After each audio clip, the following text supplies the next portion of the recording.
तमाम कबूतरबाज भाइयों को मेरी तरफ से अस्सलाम वालेकुम। उम्मीद करता हूँ कि सब दोस्त खैरियत से होंगे।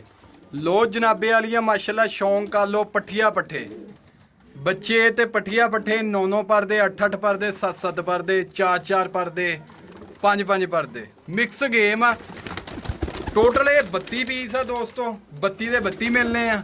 ठीक हो गया। लोकेशन मेरी फैसलाबाद आ, नाम मेरा शाह दा, नंबर मेरा 0312 25408। यही कॉल नंबर आ, यही व्हाट्सअप नंबर है। चाहे व्हाट्सअप ते रबता कर लो, चाहे कॉल कर लो, परिंदे मिल जाएंगे। किसी किस्म का किसी बच्चे जो फाल नहीं है, ना कोई बमार शमार आ, ना किसी की अक्षक दुखती। तुरते फिरते भी भरावां नूं चैक करा देने आ, ते जेड़े मेरे भरा नूं पसंद होण रबता भी कर लवे। कुछ पीस थल्ले आ, कुछ पीस उपर। पहले उपर वालियां दा शौक कर लो, फिर तुहानूं थल्ले दा शौक करा देना। 32 पीस टोटल,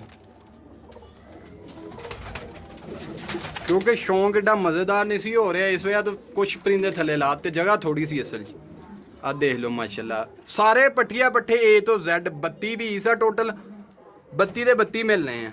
लोकेशन मेरी फैसलाबाद आ, कारगो हाल पाकिस्तान आ। कारगो जिथे तुसीं कहोगे उत्थे हो जाऊंगा, वो कोई रोले वाली गल नहीं है। तो जिन्होंने भाइयों ने मेरा यूट्यूब चैनल सबसक्राइब नहीं किया, मेहरबानी करके सबसक्राइब कर लैं, नाल ही बैल का बटन आ भी नोटिफिकेशन ऑन कर लो, ताकि मैं जी नवी वीडियो लावा तुहानूं आसानी ना मिल सके।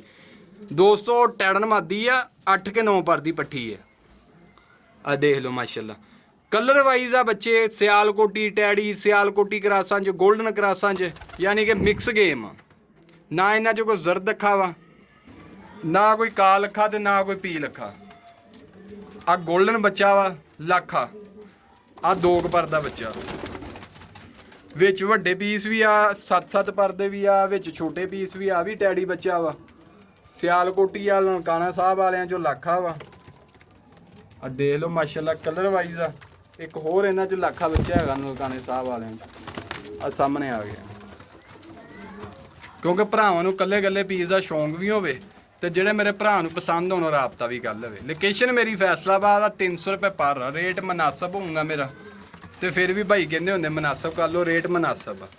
ये 32 पीस आ टोटल, 32 के 32 मिलने हैं। शौक करते जाओ, जेड़े मेरे भरा नूं पसंद होण मेरे नाल व्हाट्सअप ते रबता कर ले, चाहे कॉल कर ले, जेड़े भरा नूं मेरे परिंदे पसंद होण। एक बारी फिर तुहानूं नीचे थल्लिਆਂ दा शौक करा देना वा।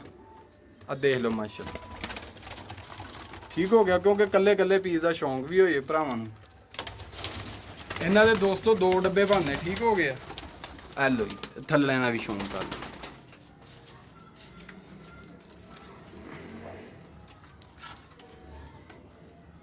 उम्मीद करदा कि भरावां ने शौक कर लिया होना। अल्लाह खैर करे। इंशाल्लाह फिर तुहाडी खिदमत च दोबारा हाज़र होवांगा। इजाज़त चाहता हूँ।